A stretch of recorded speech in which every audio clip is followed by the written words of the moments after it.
یہ وقت کا سب سے بڑا تقاضا ہے کہ ہم لوگوں کے پاؤں پڑھ کے ان کو اللہ کا راستہ بتا دیں۔ لاہور میں ایک لڑکی، بدنام زمانہ ہے، وہ میں نے ایسے اسے سلام دعا کر کر کر کر ماشاءاللہ 5 وقت نمازی بن گئی۔ تو وہ ایک جگہ شوٹنگ ہو رہی تھی، تو میں نے اسے فون کیا، میں نے کہا میں لاہور میں ہوں، مل سکتی ہو آ کے؟ اس نے کہا میں تو شوٹنگ کر رہی ہوں، 10 بجے فارغ ہوں گی۔ میں نے کہا اچھا بیٹی، جب فارغ ہو جاؤ نا پھر آ جانا، میں تیرا انتظار کروں، چاہے لیٹ بھی ہو تو آ جانا۔ یہ ہے کوئی 8 بجے کے بعد۔ 9 بجے پوری شوٹنگ ٹیم، باقی اداکار، ڈائریکٹر، کیمرہ مین سارے وہاں پہنچ گئے۔ میں بڑا حیران ہوں، میں نے کہا ہے تم تو کہہ رہی تھی میں 10 بجے فارغ ہو گئی۔ وہ کہنے لگی میں نے اپنے ڈائریکٹر سے کہا کہ مولانا طارق جمیل صاحب نے مجھے فون پہ کہا ہے کہ جب فارغ ہو تو آ کے مجھے مل جانا۔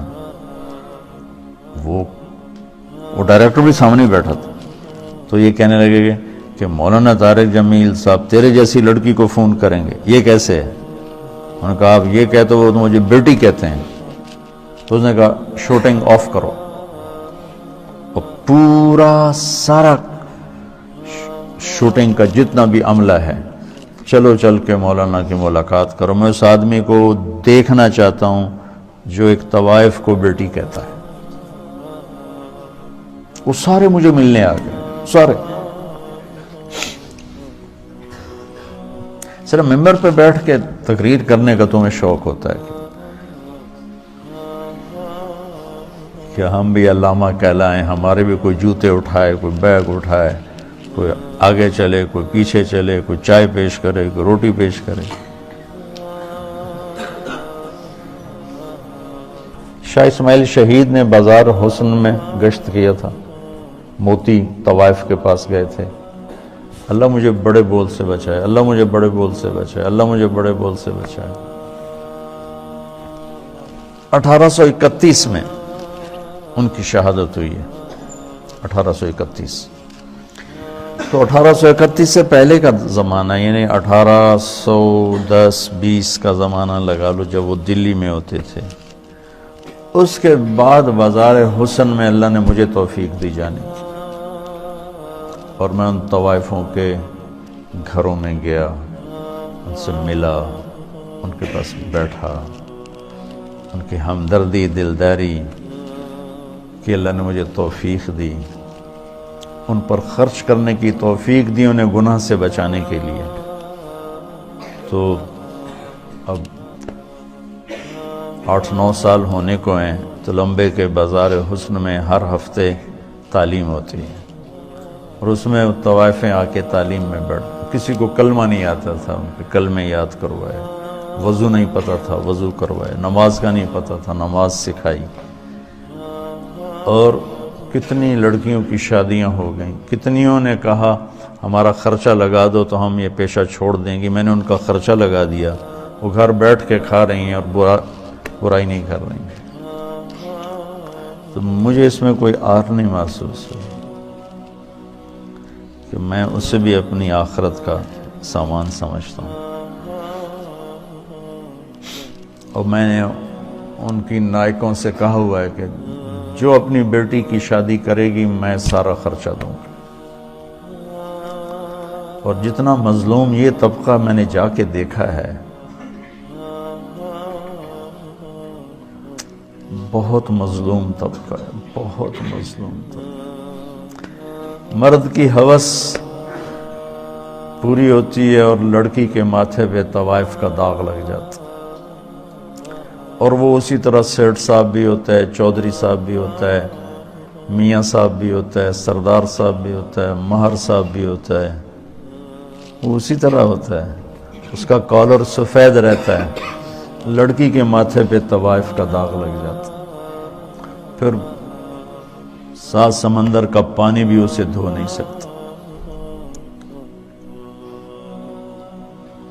اور یہ داغ لگانے والے سارے عیاش لوگ جن کے عیاشی پر تو پردہ پڑ گیا اور اس کے ماتھے پہ کالا داغ لگ گیا. ایک ماں بڑی طوائف ہے، اس کی بیٹیاں جوان ہیں، تو میں نے کہا تو ان کا کوئی رشتہ تلاش کر، میں سارا خرچہ تمہیں دوں گا، شادی کرائیں. اور کہنے لگی مولانا صاحب طوائف کے کوٹھے پہ کون رشتہ مانگنے آتا ہے؟ مجھے لگا جیسے کسی نے میرا دل چیر کے رکھ دیا. طوائف کے کوٹھے پہ رشتہ مانگنے کون آتا؟ یہاں تو عزت سے کھیلنے آتے ہیں، رشتہ لینے کوئی نہیں آتا. تو مجھے اللہ کے فضل سے میں اسے اپنی آخرت کا سامان سمجھتا ہوں کہ کم از کم ایک پورا محلہ طوائفوں کا، اس میں نمازیں شروع ہو گئی ہیں. کئیوں کو میں نے عمرے کروائے، ان کو عمرے پہ بھیجا.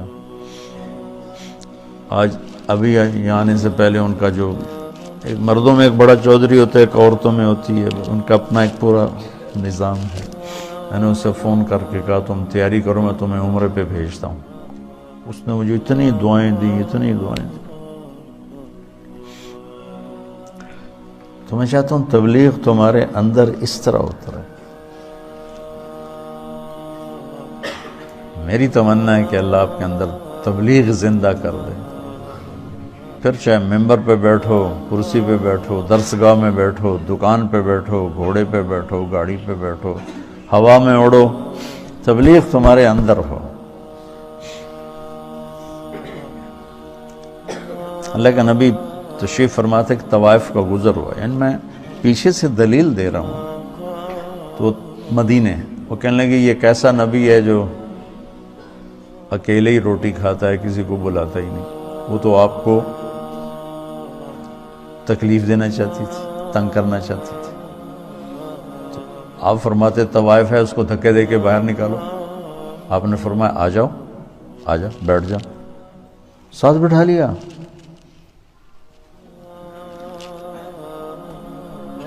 تو کھاؤ. اس کا مقصد کھانا نہیں تھا، اس کا مقصد آپ کو غصہ دلانا تھا، آپ کو تنگ کرنا تھا کہ یہ کچھ کہیں گے پھر میں کہوں گی ویکھ لیا توڑا نبی اے گلاں کردا ہے. کہنے لگی یہ نہیں کھاؤں گی، جو تیرے منہ میں لقمہ ہے، چبا رہے وہ نکال کے مجھے کھلاؤ. تو آپ نے منہ سے اس کو اسی وقت نکال دیا. ہمارے پنجابی کی مثال ہے، کبا سمجھتے نا، کبڑا، کبے نو کہیں لت ماری وہ سدھا ہو گیا. اسے کہ بھائی تیری مہربانی. تو وہ کبے والی لت بن گئی. وہ تو آپ کو تنگ کر رہی تھی، اور اسے کیا خبر کہ نبی کے منہ کا لعاب جب اس کے منہ میں جائے گا تو کیا ہوگا. آپ نے اپنے ہاتھوں سے نوالا نکال کے اس کے منہ میں ڈالا، ساتھ ہی اس کا سینہ روشن ہو گیا. وہ کلمہ پڑھ گئی اور مدینے کی شریف ترین خواتین صحابیہ بن گئی. تو اب ہمارے ایک بزرگ تھے ڈاکٹر اسلم صاحب رحمۃ اللہ علیہ، رائمنڈ میں زندگی گزاری. جب میں رائمنڈ پڑھتا تھا اسی میں فوت ہوا. فوج میں تھے تو نظام الدین گئے. تو مولانا الیاس صاحب رحمۃ اللہ علیہ سے کہنے لگے میرے پاس آدھا گھنٹہ ہے، اب مجھے تبلیغ سمجھا دیں. تو مولانا الیاس صاحب رحمۃ اللہ نے فرمایا کیا کرتے ہو؟ کہا جی میں ڈاکٹر. تو ایک سامنے بڈھا سا نا میں باتی بیٹھا تھا،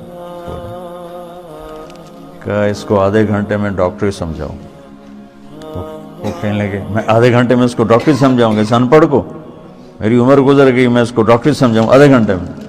تو کہنے لگے تو مجھے تم نے کوئی گھسیارا سمجھا کہ میں تمہیں آدھے گھنٹے میں تبلیغ سمجھاؤں؟ میرے بہت ٹائم لے کر آؤ، میں تمہیں سمجھاؤں گا. پھر وہ ایسا لگے کہ پھر ساری زندگی ان کی رائمنڈ میں گزر، ساری زندگی. بس مرض الموت میں بیمار ہو کے گھر گئے، وہیں انتقال ہو گیا ان کا. تو جو کچھ میں نے دیکھا ہے یا 50 سال ہونے کے مجھے تبلیغ میں، وہ میں تمہیں ممبر کے 1 گھنٹے میں کیسے سمجھاؤں. اس لیے تو میں مشورہ دیتا ہوں کہ جو کہوں وہ کر لیا کرو تو فائدہ ہو. ابھی صاحب رائے مت بنو، نقصان اٹھاؤ، کیونکہ تمہارے پاس وہ تو بچوں پوری دنیا میں جانے کی نیت کرو. دین کی بات پھیلانا صدقہ جاریہ ہے. ثواب کی نیت سے ویڈیو کو شیئر ضرور کیجیے. جزاک اللہ.